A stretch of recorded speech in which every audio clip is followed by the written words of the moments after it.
हा हा जंगल कोणाचा? तर अधिकारी लोक म्हणे सरकारचा. मग हा रस्ता कोणाचा? सरकारचा. मग हा विहीर कोणाचा? सरकारचा. शाळा कोणाचा? सरकारचा. हे सर्व सरकारी आहे. जमीन सरकारी आहे. मग सर्व सरकारी आहे तर आमचा काय? बोर्ड लावलेला होता आमच्या गावात, आम्ही सरकार दिल्ली मुंबई आमच्याच व्हायला पाहिजेत होता. डायरेक्ट दिल्ली टू गल्ली, गल्ली टू दिल्ली, बीच में दलाल. नमस्कार, मी नितेश बाळकृष्णाजी कराय, संचालक Phoenix career development academy Wardha, bullet चालू घडामोडी या पुस्तकाचे लेखक.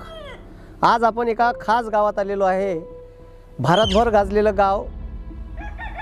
भारत सरकारने वनहक्क अधिनियम जो पारित केला, त्या अधिनियमाअंतर्गत पहिले वनहक्क देण्यात येणारं गाव म्हणून लेखामेंढा या गावाची भारतभर प्रचार आणि जगभर प्रचार प्रसार झाला. ते वनहक्क काय आहेत आणि ते वनहक्काची संकल्पना राबवणारे नायक मान्य श्री देवाजी तोफा आज आपल्यासोबत इथे आहे. खास करून आम्ही गडचिरोलीच्या दौऱ्यावर असताना इथे आज या गावात आणि आम्हाला विशेषतः देवाजी तोफांना भेटायचं होतं, पाहायचं होतं आणि त्यांच्या संकल्पना ऐकायच्या होत्या. ॲक्च्युली या गावात जे वनहक्क नियमासाठी जे आंदोलनं झाले ते कसे झाले किंवा काय संकल्पना राबवल्या ज्यामुळे सरकारला, भारत सरकारला हा कायदा करावा लागला. आपण या संकल्पना त्यांच्याच भाषेत आणि त्यांच्याच बोलीभाषेतून जाणून घेऊ, त्यांच्या संकल्पना काय होत्या. नमस्कार. नमस्कार. सर, मला एक सांगा की तुम्ही जे हे संकल्पना राबवली का ज्याच्यामुळे भारत सरकारला हा कायदा करावा लागला, तर हा म्हणजे कुठून सुरुवात केली आणि काय तुमच्या मागण्या होत्या किंवा कशा प्रकारे तुम्ही हे सगळं स्ट्रगल केलं? हा जो वनहक्क कायदा सरकारने 2006 नियम 2008 मध्ये हा लागू केला आहे. हा वनहक्क कायदा नंतर झाला पण आमचा संघर्ष पूर्वीपासून होता. अच्छा. हा आता जर सांगायला गेला तर खूप मागचा इतिहास थोडा समजून घेणे महत्त्वाचे असतो. आणि हे आदिवासी जे लोक आहेत, हे आदिवासी लोक जंगलाच्या सानिध्यात राहून जीवन जगणारे लोक आहेत. जंगलाशिवाय हे लोक जगू शकत नाही. ते एक कोया समाज आहे त्याच्यातला. तर हा दिवसेंदिवस जो हा जंगल कमी होत गेलेला होता, या कमी होण्याचे कारण कोणते होते त्याचा अभ्यास करण्यात आला. की पूर्वी ब्रिटिशच्या काळामध्ये जंगलं संपूर्ण जमीदाराच्या हातात होते. ब्रिटिश कालीनमध्ये जमीदार होता, तो जमीदार सगळं सांभाळत होता. पण त्यावेळेला गरजेपुरती लोक जंगलात जाऊन गरजेपुरती आणत होते, कोणी काही अटकाव करत नव्हते. परंतु नंतर काय झाला की हे जंगले सर्व सरकारच्या ताब्यामध्ये गेले, सरकारी झाले ते. आणि सरकारचे अधिकारी यांना अटकाव करायला लागले. तेव्हा लोकांना अडचणी आल्या, काय करावं काही सुचत नव्हता. अनेक प्रश्न निर्माण झाले. हे फॉरेस्टवाले अटकाव करून त्यांना दंड करणे, जप्त करणे, पिवार करणे अशा प्रकारे होते. त्यांचे मकान वगैरे बनवलं त्याला तोडणे अशा प्रकारे तो सुरू होता. आणि एकदम लोकांमध्ये एक उद्रेक निर्माण झालेला होता. आणि काय पुढारी त्यांचा फायदा घेत होते संधीचा की बा आम्ही तुमचा प्रॉब्लेम सॉल्व करू, असं सर्व पार्टीवाले होते. हे त्यावेळेला तो जनता पार्टी होता, पूर्वीचा जनता पार्टी, ही जनता पार्टी नव्हे. काँग्रेसही होता. ह्या दोनच पार्ट्या त्यावेळेला जास्त पॉवरफुल इकडे होते. तर पण तो प्रश्न सुटत नव्हता. आणि त्याच्यातून आम्ही काय केलं की याचा अभ्यास गट सुरू करण्यात आला. जंगल, आदिवासी लोक, संस्कृती, समाज व्यवस्था, न्याय व्यवस्था, जीवन जगण्याची पद्धती, सरकारी कायदे, निस्तार हक्क, हे वेगवेगळे याच्यावर एक अभ्यास सुरू झाला. आणि त्या अभ्यास करण्यासाठी वेगवेगळे लोक सहभागी झाले होते.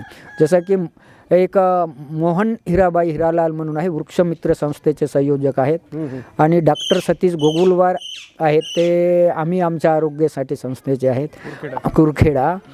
अनेक लोकही ते जोडले, वेगवेगळे लोक आमच्या अभ्यासामध्ये, त्याच्यात अभ्यास गटामध्ये. आणि त्याच्यातून आम्हाला कळला की कायदे आम्हाला माहिती नव्हते, परंपरा आम्हाला माहीत होती कसं आहे, रीती रिवाज काय आहे, पण कायदे माहीत नाही.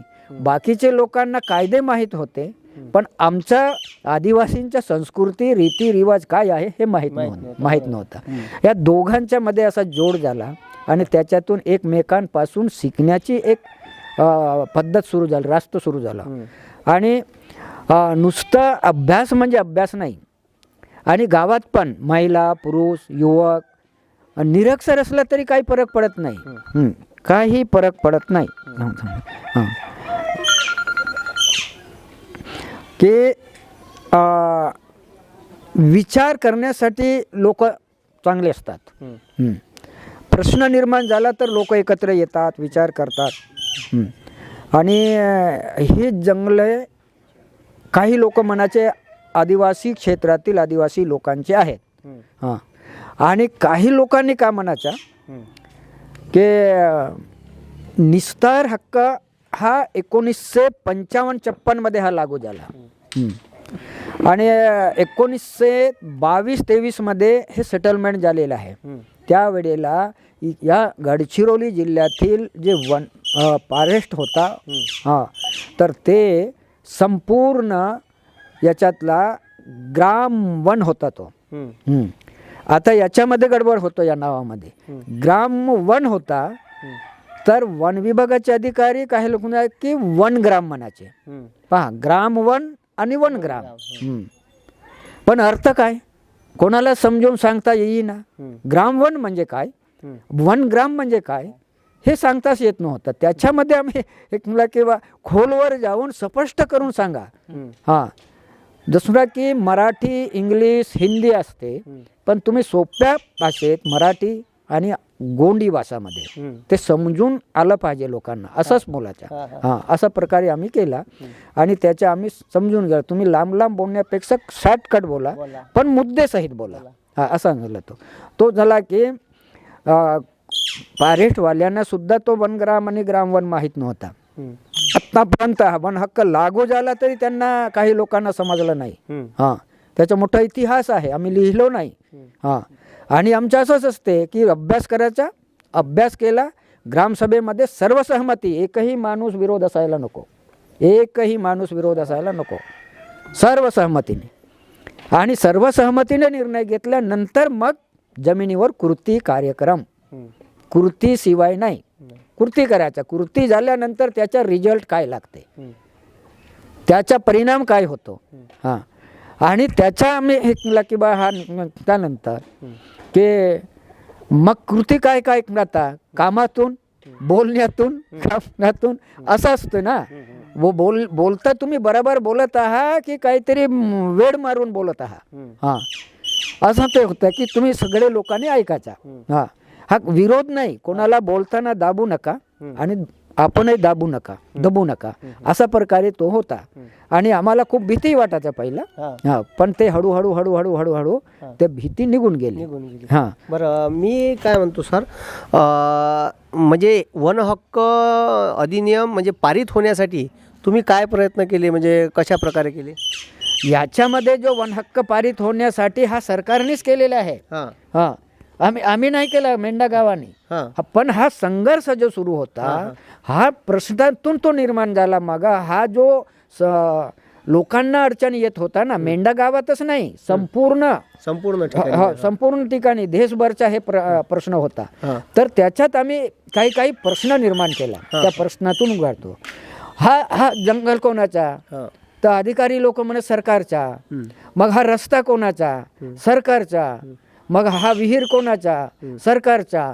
शाळा कोणाचा, सरकारचा. हे सर्व सरकारी आहे, जमीन सरकारी आहे.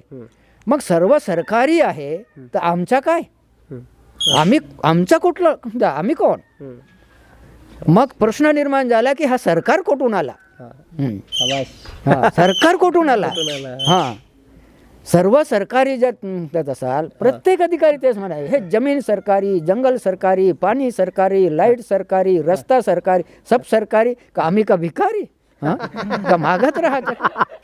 हा प्रश्न याच्यातून बघा ते विचार करण्यासाठी भाग पाडतो हा. मग हे जर सरकारचे असेल तर सरकार कुठून आला. आम्ही मूळ निवासी आहो, आदिवासी. बरोबर. हा जंगल जमीन निर्माण झाला त्याच वेळेपासून आहो. पण सरकार कोण मला सांगा तर सांगता येत नव्हता. मग हे प्रश्न विचारणे म्हणजे असं आम्हाला काही लोकांनी खूप वाईट बोलले. हे सामान्य लोक नाही, आय एस अधिकाऱ्यापर्यंत. हां, आणि हे एक अधिकारी नाही, शेकडो. कारण हे प्रश्न निर्माण करणारेच हे आम्ही बोलत होतो. सर्वसहमतीचा निर्णय, सर्वसहमती अजिबात होणार नाही, हे काल्पनिक आहे असे आय एस अधिकाऱ्यांचा होता, शेकडो. मग ते म्हणाले की का सांगता तुम्ही सर्वसहमती? नवरा बायकोच्या सर्वसहमती होत नाही तर गावाची गोष्ट काय? बरोबर. हां, मग त्या जंगलाकडे निघताना अनेकदा एक बैठक नाही, अनेक झाले. हाय लेवलचे जे अधिकारी होते यांना समजत होता हा साधी सुधे बाब नाही आहे. दिसतात असे साधी सुधे लोक, पण प्रश्न एकदमच मुद्द्याला धरून आहे. हां, मग जंगल कमी होत गेला ना. मग एवढं स्टॉप फॉरेस्टवाला जेवढं स्टाफ वाढला तेवढं जंगल खतम झाला. पूर्वी एवढे स्टाफ नव्हता तर जंगल वाचत होता, आबादीच होता. मग का केलं तुम्ही? हा, जंगल कसा वाचेल आणि लोकांना कसा मिळेल, असा प्रकारे तो आमचा प्रश्न होता. आणि तो जंगल हाच प्रश्न होता की बा एवढे अभ्यास करणारे लोक होते फॉरेस्टचे, रेंजर, DOPO, शिष्यप, सगळे शिष्यप येऊन गेले होता. हां, आणि हे लोक खागदी शिक्षणवाले आणि गेले कुठे शिकासाठी? हां, डेहराडूनला. सांगत होते आम्ही डेहराडूनला गेलो, एवढं किताब वाचलो, आम्हाला एवढूसा भेटला. आणि तुम्ही कुठेच नाही गेल्या तर तेच मुद्दे तुम्ही मांडत आहात म्हणे, तुमच्याकडेच चांगला अनुभव आहे. आम्ही मग त्याच्या की मी पण गेलो होतो डेहराडूनला. अच्छा, तुम्ही पण? त्यांना प्रेझेंटेशनसाठी, त्यांच्या शिक्षण द्यासाठी गेलो होतो. हां, 10 दिवस राहिलो तिथं. हां, हे आहे अधिकारी आहे ना, भारतीय वन संशोधन केंद्र आहे डेहराडूनला. हां, ते तर आहे ते. आणि पूर्ण भारतातले लोक आले होते ते. हां, आणि ते मोठे अधिकारी. मीच ते तर कमी शिकलेला आदिवासी. पण असा प्रकारे होता. आणि समोरचा हा जो कायदा झाला, हा, आमचा प्रश्न वेगवेगळे आताही तयार करणं.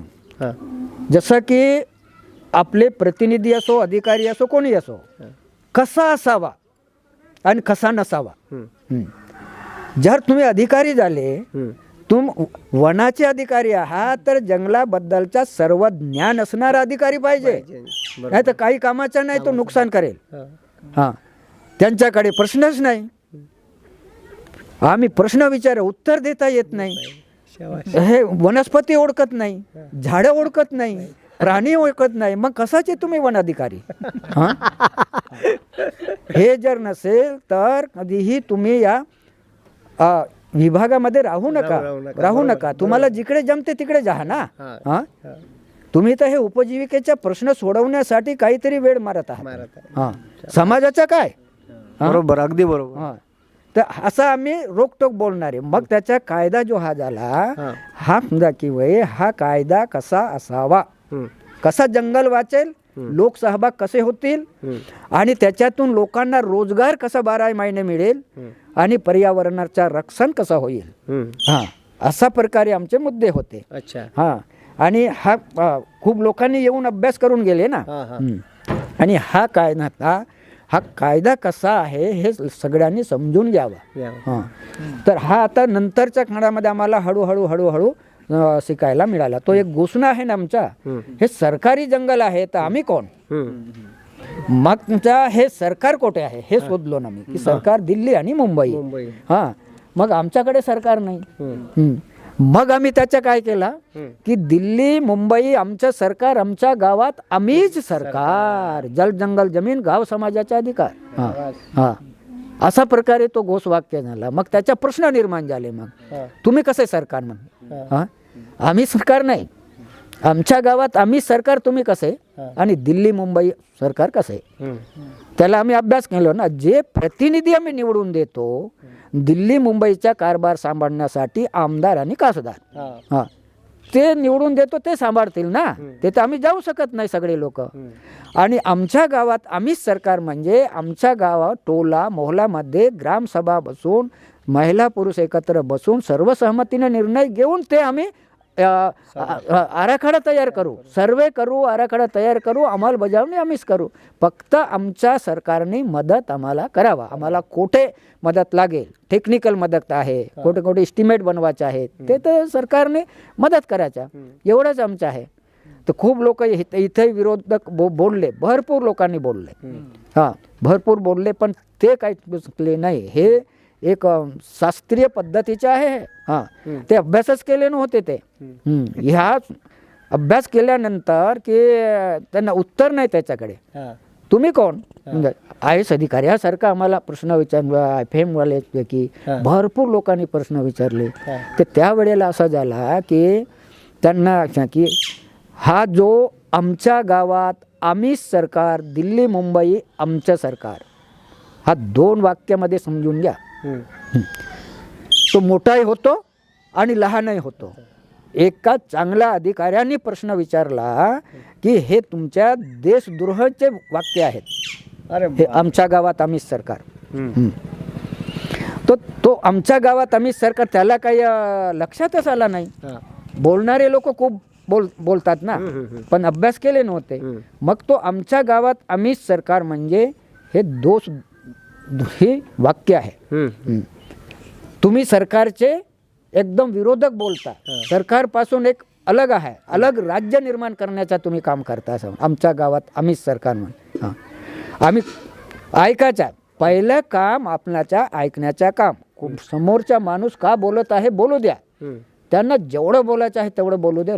खूप रागाने बोलला तो. हो, त्याला वाटलं की हे आदिवासी लोक यांना काही समजलं नाही. ठीक आहे, आम्ही बोलत गेलो. आणि नंतर मग तो शांत झाला की आम्ही बोललोच नाही ना. न बोलल्यामुळे त्याच्याकडे बोलणारे होते ते पूर्ण संपून गेला. हां, खराब हवा निघून गेली, शुद्ध हवा प्रवेश केला, शांत झाला. तेव्हा हा याला कसं बोलायचं आता, इथं IAS अधिकारी आहे, कलेक्टर आहे. मग आम्ही म्हणलं की बा त्याला मानवेल असाच बोलावा लागलो. आम्ही बोललो, आम्ही तसं माणसंच होतो आदिवासी लोक. नाही साहेब आमचं चुकलं, हा आमच्या गावात आम्हीच सरकार आणि दिल्ली मुंबई आमचं सरकार म्हणणं चुकलं. थोडा त्यांच्या चेहऱ्यामध्ये हा बाब चांगला वाटला की मान्य केले, हे लोक मान्य केले. पण तुम्ही वन साईड बोलले साहेब. पुन्हा प्रश्न विचारला, कसं वन साईड, तुम्ही आमच्या गावात आम्हीच सरकार म्हणून, मग तुमचं कसं. आमचं असं नाही आहे, दिल्ली मुंबई आमचं सरकार, आमच्या गावात आम्हीच सरकार. थोडा पटते पण बरोबर नाही आहे तुमचे म्हणे. मग याला का जास्त सांगण्यात काय अर्थ आहे.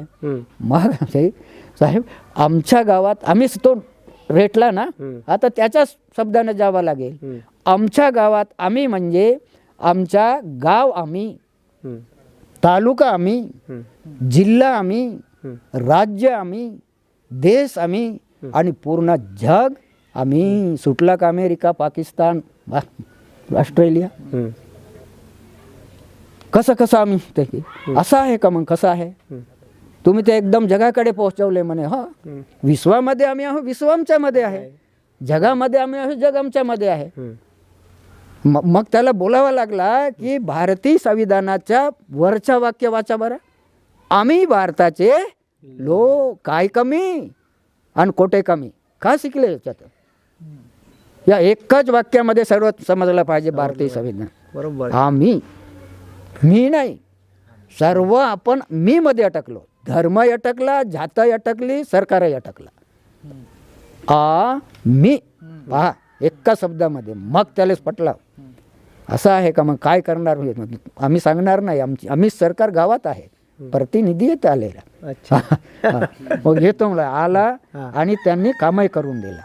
म्हणजे असं सगळ्या लोकांना समजते असं नाही. म्हणून हा जो आमच्या गावात आम्हीच सरकार, दिल्ली मुंबई आमचं सरकार, कोणाला येथून सुटून जाता येत नाही. आणि दुसरा जो आहे कायदा तुम्ही विचार हाच आहे, जंगल आमचा, जमीन आमचा. आम्ही म्हटल्यानंतर येतं जंगल कोणाचं आहे, जमीन आमचा आहे, जंगल आमचा, पाणी आमचा, सरकार आमचा, विकास आमचा, मुलं आमचे, मुली आमचे. कशाला राजकारण येतं. आत्ता मोर्चा काढण्याची वेळ नाही. महागाचं सोडूनच द्या, संपलं. महागाचं कामच नाही आहे, संपलं. आता काय राहिलं मग मागाचं नाही आहे, अंमलबजावणी करायचं आहे, येतं काम करायचं आहे तिथे. म्हणून याला आता कलेक्टरला पण आम्ही सुचवलं होतो की हे आतापर्यंत वेगवेगळे बोलत होते, आता समन्वय समिती आहे, कन्व्हर्जन समिती, सर्व डिपार्टमेंटचे एक दिवस ते महिन्यातून एकदा बसतील. जिल्हा लेवलवर, जिल्हा लेवलवर कोण जाणार, तालुका लेवलवर हे करा, पंचायत लेवलवर करा. हे अधिकारी लोक तिथे येतील, बसतील, लोकांचा प्रश्न काय आहे लोक मांडतील, हां, आणि सहभागी पद्धतीने ते कामं करतील. इथे काय विरोधक आभासच नाही आहे तिथं. म्हणून हा कायदा कसा झाला, हा कायदा खूप अभ्यास केले सगळ्यांनी, देशभर झाला, आणि देश नाही तर विदेशात सुद्धा झाला. विदेशात सुद्धा हा अभ्यास झाला की पर्यावरणाचं नुकसान करतं, की हा रक्षण करायचं असेल तर कसं करायचं. लोकांचे जंगल होते पूर्वी, ते लोकांकडेच द्यावा लागेल. लोकशाहीमध्ये लोकांनी लोकांसाठी करावा आहे.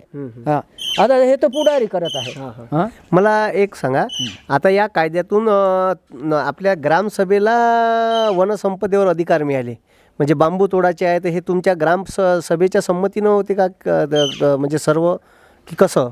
हा, सर्व आता सभाचा हा या जंगलाचा जो अधिकार आहे पूर्ण गौण वनोपजाची मालकी ग्रामसभेला दिलेली आहे.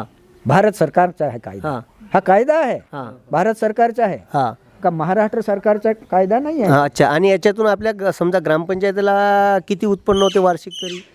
ग्रामपंचायतीचा नाही, ग्रामसभेला होतो. ग्रामसभा. अच्छा, ग्रामपंचायत आणि ग्रामसभा फरक आहे. अच्छा, ग्रामपंचायत मानव निर्मिती आहे, ग्रामसभा स्वयंभू आहे, सार्वभौम ग्रामसभा, याला कोणी निवडलेले नाही. म्हणून सर्वोच्च सुप्रीम हायकोर्ट ग्रामसभा, याच्यावर कोणी नाही. हे तुकाराम दादा सुद्धा सांगत होते, बघा तुम्ही ऐकले असाल, त्यांच्या गीताचार्य त्याच्या लिहिले आहेत. इथं दोनदा येऊन गेले, पण आम्ही त्याच्या पहिल्यापासूनच सुरू केलेला होता. हा, कारण व्यक्तीला कोणी निवडलेला नाही आहे. हा समजून घेणे महत्त्वाचे. म्हणून भारतीय संविधानाचा जो आम्ही संविधान वाचत नाही, आणि वाचलं तरी कळत नाही ना. हा, चांगले शिकलेले लोकांना कळलेला नाही आहे. हा, तर म्हणून हा जो कायदा आहे संपूर्ण एक क्रांतिकारी कायदा आहे. हा, हे पहिलेच व्हायला पाहिजेत होता. डायरेक्ट दिल्ली टू गल्ली, गल्ली टू दिल्ली, बीच में दलाल न हो. हे आमचे पर्यावरण मंत्री जयराम रमेशजी येत आले होते, हे टीपी देण्यासाठी मोठे एक कार्यक्रम झाला नाही तर त्यावेळेला, तर तेच आम्ही सुचवलो ना मी की डायरेक्ट दिल्ली टू गल्ली आणि गल्ली टू दिल्ली, बीच में दलाल न हो. तो ऐकला ना काय म्हणते की तोफाजी आपका तो ये डायरेक्ट दिल्ली टू गल्ली, आप लोग बोल रहे हैं कि डायरेक्ट दिल्ली टू गल्ली माइनस मुंबई म्हटला तो. हाँ, पहा ना, डायरेक्ट दिल्ली टू गल्ली, गल्ली टू दिल्ली मायनस मुंबई, म्हणजे मायनस झाला ना तो, असा त्याचा अर्थ नव्हता. तेवढाच हुशार माणूस होता चांगला, त्याला मग समजावून सांगितलं का, असा बोर्ड लावलेला होता आमच्या गावात, आम्ही सरकार दिल्ली मुंबई आमचं सरकार, इंग्लिश हिंदी मराठी गोंडी सगळे भाषात आम्ही. तेव्हा पडके देखो साहेब, बघ तो वाचल्यानंतर मध्ये हां बरोबर आहे बोले, हां बरोबर आहे. तो त्यासाठी हा जो कायदा पहिला झालेला होता, परंतु त्या कायदा अंमलबजावणी करण्यासाठी बाकी होता. तो अंमलबजावणी करण्यासाठी एक ताकद लागतो ना. हां, सगळेच लोक सांगत आहेत, परंतु जमिनीवर काम करताना हे काही लागत नाही त्याच्यामध्ये आपल्याला हे करावा लागतो. आणि हा फायदा कसा आहे, तुम्ही ग्रामपंचायतीला विचारले, ग्रामपंचायतीला याच्या काहीच जात नाही. ग्रामसभा, ज्या ग्रामसभेला मालकी मिळाली आहे तीच ग्रामसभेला त्याच्या मिळतो. आणि आम्ही हा कायदा लागू झाल्यानंतर 1 वर्षामध्ये बघा, म्हणूनच तर हा मेंढा गाव एक हे होऊन गेला की बांबू विकून 1,15,00,000चा बांबू विकला. बापरे, 1,15,00,000. लाखाच्या. आणि बांबू तुम्ही विकू शकत नाही, सरकारच विकते वन विभाग, असा लोकांचा समज होता. विकू शकणार नाही, तुम्हाला सरकारच्या मदतीशिवाय काहीच काम करू शकत नाही. आम्ही त्याचा अभ्यास केला. आता सरकारला मदत घ्यायच्या तर आणखी इथं लोकांना समजणार नाही कसं की सरकारशिवाय तुमच्या मदत काहीच काम होत नाही, किंवा संस्थेशिवाय होणार नाही. मग आम्ही संस्थेलाही बाजूला ठेवलं आणि सरकारलाही. वन विभागाला काही बोलवलं नाही. ते पूर्ण उत्पन्न मग ग्रामसभेला मिळालं. ग्रामसभेला. हो का? हां. मग त्या रुपयातून तुम्ही काय केलं? त्याच्यासाठी पुन्हा मजुरी सर्व खर्च वजा जाता. त्याच वर्षी आम्हाला 50 लाख रुपये डिपॉझिट राहिले. अरे बापरे. आणि त्या पैशाच्या 3 भाग केला. एक पहिला भाग आहे ज्या जंगलातून आम्ही उत्पादन मिळालेलं आहे तो जंगल जास्तीत जास्त कसं वाढेल या प्रकारे ते तर खर्च करायचा. तो दुसरा भाग होता इथं शिक्षण, आरोग्य याच्याबद्दलचा ग्रामसभा सक्षमीकरण, महिला सक्षमीकरण असा एक भाग होता. तिसरा जो भाग होता तो सिंचनाच्या व्यवस्था, पाणी. मग प्रत्येक शेतकऱ्याला ते पाणी मिळालं पाहिजे आणि त्याच्या उत्पादन वाढीसाठी उपयोगात, पिण्यासाठी आणि शेतीसाठी, जनावरांसाठी असा त्याचा होता. आणि तो काम आता सुरू झालेला आहे. सुरू झालेला आहे. आणि सामुदायिक आहे हा जास्त महत्वाचा जो आहे, जो वाक्य आहे तो समजून घेणे महत्वाचे आहे. आम्ही भारताचे लोक, हा समजून घ्या. सगळं आमचं आहे, तर इथं आम्ही व्यक्तिगत मालकी विसर्जित करून आणि मालकी करून. आणि आम्हाला गावात येताना एक कोठी दिसली धान्याची, तर त्याचं म्हणजे काय रहस्य आहे? ते काय आहे की उत्पन्नातून 10% आम्ही गाव फंडात जमा करतो. म्हणजे पैसे 100 रुपये कमावले तर 10 रुपये गाव फंडात, आणि धान्य 2 पोते पिकवले तर 2 पायली गाव फंडात टाकतो. ते गावासाठी आहे. भरपूर त्याचा धान्य जमा होतो आणि तो धान्य अडीअडचणीच्या वेळेला गावातल्याच लोकांना द्यायचा, व्याज घ्यायचा नाही. त्यांचाच पैसा आहे, त्याचं धान्य आहे. मुद्दल वापस करावा लागतो. त्याचा फंड वाढवणे आणि त्याच्या वाटप करणे, वसुली करणे. आणि कोणालाही इथं बेरोजगार राहता येणार नाही, उपाशी राहता येणार नाही, अन्याय अत्याचार येतं कोणाला करता येणार नाही. अशा प्रकारे आमच्या या ठिकाणी चालत आहे. आणि इथं एकच गाव नाही, पूर्ण परिसर झाला ना. अरे बापरे, हो का? आणि तुम्हाला या म्हणजे हे कार्य केल्यामुळे, एवढं मोठं योगदान दिल्यामुळे कुठं फॉरेनला वगैरे बोलावलं का? कुठे आमंत्रित वगैरे केलं होतं? 2003 मध्ये दक्षिण आफ्रिकेला दरबानला गेलो होतो. दरबान जोहान्सबर्ग आणि दोन ठिकाणी. बापरे. म्हणजे तिथे मग कोणी युनेस्कोनी बोलावलं? कोणी? हे आहे काय आहे ते एक संस्था मोठी आहे ना, ते जागतिक लेवलवर राहते. दर 10 वर्षांनी ते सगळं ते. अच्छा, जागतिक वसुंधरा परिषदेला बोलावलं होतं तुम्हाला? इथे आपल्या रिओ दी जेनेरो नाही, आपलं काय नाव आहे त्या शहराचं? दरबानला. आणि इथं एक आंध्र प्रदेशला पण बोलवलेलं होतं. तिथं मी गेलो. तिथं कुठे आमच्या सारख्यांचं चालतंय. बघा ते मराठी तर चालच नाही, हिंदी नाही, इंग्लिश शिवाय नाही. मी माझा अभ्यास करून गेलो होतो. माझ्या मातृभाषेतच, गोंडी भाषेतच बोलावा. यांना समजो की नको समजो. आणि वेगवेगळ्या भाषांना, अमेरिका, ऑस्ट्रेलिया, पाकिस्तान, कितीतरी देशातले लोक आपल्या भाषामध्ये बोलत होते. आणि मी तयार करूनच गेलेला होता ना. शॉर्टकट मध्ये 10 मिनिटाच्या वर कोणाला बोलता येणार नाही, तर तेवढं कव्हर झालं पाहिजे. आता मला ते जमतंय बोलायला. जसा लोक असतील तसा असा पण कार्य ते खूप तिथे शिकण्यासारखं मिळाला. आणि भारतापेक्षा त्या दक्षिण आफ्रिकेमध्ये आदिवासींना थोडा गुलामासारखा वागत. इथं आम्ही स्वतंत्र आहोत असं पण कार्य तुम्हाला खूप शिकून आलो. आणि त्याच्यातून मग आणखी आम्हाला हे झालं की मग तुमच्यासोबत कोणी आलं होतं हा तिथे? इथून भारतातून भरपूरच होते ना, पुण्यामधून होते हा. आणि वेगवेगळ्या इथून गडवाल उत्तरांचल उत्तरांचल हा. उत्तरांचल आणि इथं चिपको आंदोलन. हा, चिपको आंदोलनला आणि आंध्र प्रदेश, हा. राजस्थान, हा. काय याच्यामध्ये त्यांनी नियोजन असे केले होते की बाकी ठिकाणी जे आहे ना, हे मंत्री मोठमोठे हाय लेवलचे अधिकारी मंत्री जात होते, हा. त्यांना का गावाच्या माहिती माहिती. हा, ते तर ठराव करून यायच्या, कायदे करायच्या, नियम करायच्या आणि इथे आले तर सरकार विरुद्ध जनता. हा. तर हा काय प्रॉब्लेम आहे. हा. मग त्याच्यात त्या लोकांनी अभ्यास केला आणि गावातल्या लोकांनाच बोलवा, जे लोक काम केलेले आहेत तेच लोक बोलतील. त्याचं हे अधिकाऱ्यांना काही माहिती नाही.